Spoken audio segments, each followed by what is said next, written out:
Recently, a Ukrainian T-72 tank destroyed a Russian BMD-4 infantry fighting vehicle from just 30 meters away in Chasiv Yar, Donetsk Oblast, combat footage shows. The engagement occurred on or before the 18th of January as Russian paratroopers attempted to advance into the town's central district. Forbes reports Russian forces have been attempting to capture Chasiv Yar for 10 months, with the town enduring constant bombardment since spring 2024. The recent advances into the central district have come at significant cost to Russian forces, even as they maintain numerical superiority over Ukrainian defenders. The 24th Mechanized Brigade reported that Ukrainian infantry first disabled one BMD with a rocket-propelled grenade. The second BMD was subsequently destroyed by the point-blank tank shot. It would have been unusual earlier in the war for a Ukrainian tank to fight that close. But the battlefield of Russia's 35-month wider war on Ukraine is changing in ways that favor Ukrainian armored forces, even as Russian troops, who outnumber Ukrainian troops, continue to slowly advance, albeit at enormous cost. Forbes noted, the close-quarter engagement reflects a shifting battlefield dynamic. According to a Russian blogger cited by Estonian analyst War Translated, the blogger noted that Russian tanks can only operate from covered positions due to the overwhelming presence of Ukrainian drones along the 800-mile front line. While both sides deploy tens of thousands of drones monthly, Russian units face challenges with equipment quality, operator experience, and Ukraine's superior radio jamming capabilities, Forbes says. Russia also deploys tens of thousands of drones every month, but they're shoddier, their operators are generally less experienced, and they must contend with Ukrainian radio jamming that's much more effective than Russian jamming. So while Russian tanks must hide, Ukrainian tanks operate more freely, the blogger claimed. It's not hyperbole. Evidence abounds of Ukrainian tanks fighting closer than ever as the wider war grinds towards its fourth year. This doesn't mean the Ukrainians are winning every battle, or the Russians are losing. Russian regiments might be loath to risk their remaining tanks, but they clearly feel no such qualms when it comes to risking the less powerful BMD fighting vehicles and their infantry passengers.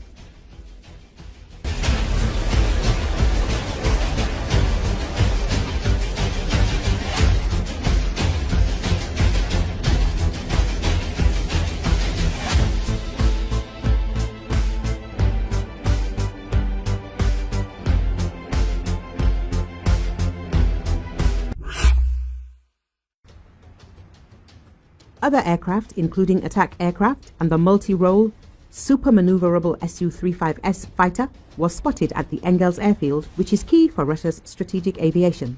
According to experts, the unusual movement of Russian aircraft may indicate that the airfield is being used as a transit point for tactical aviation.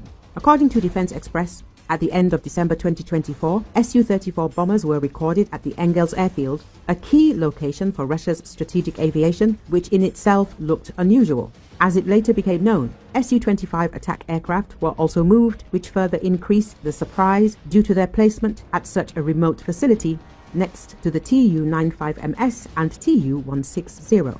Now it has become known that a number of Su-35S fighters were also transferred to this airbase. This is evidenced by footage published by the tracking community, which recorded the flight of the Su-35S on January the 27th in the area of the Engels airfield. It is noted that these fighters often accompany Tu-95MS and Tu-160 strategic bombers during training flights in the Saratov region. In addition, satellite images from December the 7th, 2024 confirm that at the time at least 2 Su-35s, as well as 8 Su-25 and about 10 Su-34 bombers were already at the airfield. This situation raises many questions. For example, during December 2024 to January 2025, a significant accumulation of tactical aircraft was recorded in Engels, which is unusual for a strategic bomber base. In addition, on January the 8th to the 14th, the Ukrainian Defense Forces attacked the Kristall oil depot with drones, where fuel from Tu-95MS and Tu-160 was stored. And against this background, the question arises that if Su-35S fighters could already be stationed at the airfield at that time, then why did the presence of these aircraft not help the Russians repel 2 consecutive attacks on an important element of the infrastructure servicing the airbase?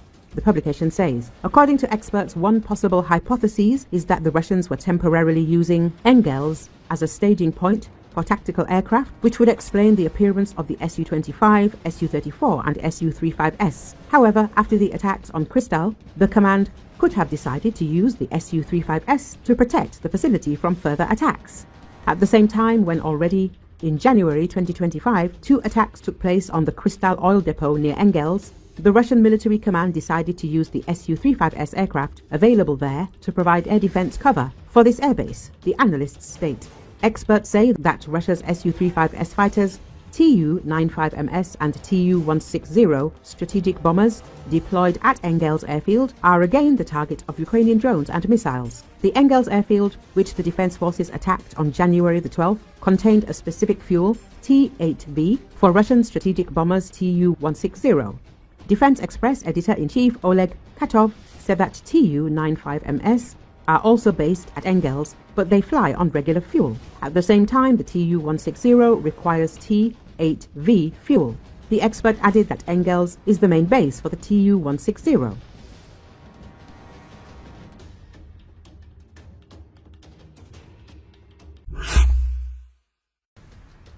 Ukraine is entering a regime of daily strikes on Russian facilities that are used in the war. This was stated on the air of the Freedom TV channel by the spokesman of the Ukrainian Volunteer Army, Serhiy Bratchuk. Today, these strikes are taking place on those objects that in one way or another affect the group of troops of the Russian Federation that operate on the territory of our country. That is, these are not random objects. These are not random hits. This is targeted work, conscious. In terms of resources, Ukraine will be able to really approach that option, and I think that such plans definitely exist. When Russian objects that work for the aggression of the Russian Federation against Ukraine are attacked every night and every day. Therefore, I think that if things go at this rate, then alarms in Russia will really sound much more often, he said. The speaker noted that the night was very unsettled in the Bryansk region of the Russian Federation, where an oil refining facility was attacked. We are talking about an oil pumping station that supplies petroleum products to the armed forces of the Russian Federation, which in particular are in the Republic of Belarus and which are in the north of Ukraine, operating in this very location. I hope that the consequences of this strike, this drone attack, will be quite significant for the logistics of the Russian army. At least, it will hit the supply of diesel fuel and gasoline for those forces that are attacking and conducting military operations on the Russian-Ukrainian front in this very area, said Bratchuk. He noted that such strikes are aimed at destroying Russian resources, which will further stabilize the front line. Recall recently, Russian military storage facilities and a key oil pumping station were struck in a coordinated drone attack in Russia's Tver region early Monday, according to multiple sources. At least 29 drones targeted facilities in the region, including the 23rd Arsenal of the main Missile and Artillery Directorate in Oktyabrysky settlement and the Andriopol oil pumping station, a crucial component of the Baltic Pipeline System 2, Russian media outlet Astra reports. The military facility suffered damage to its ammunition warehouse and 3 adjacent military buildings, according to Astra. This marks the second attack on the 23rd Arsenal since September 2024, when satellite imagery showed damage to 58 buildings at the facility. The Andriopol oil pumping station attack resulted in damage to the filtration pumping area and oil additive tanks, causing an oil spill and fire, according to Astra. The incident reportedly forced operators to halt the main pipeline that supplies oil to the Ust-Luga terminal in the Leningrad region. The Andriopol station, established in 1982, serves as a critical node in Russia's Baltic Pipeline System 2, facilitating oil transport through Surgut-Polotsk pipeline.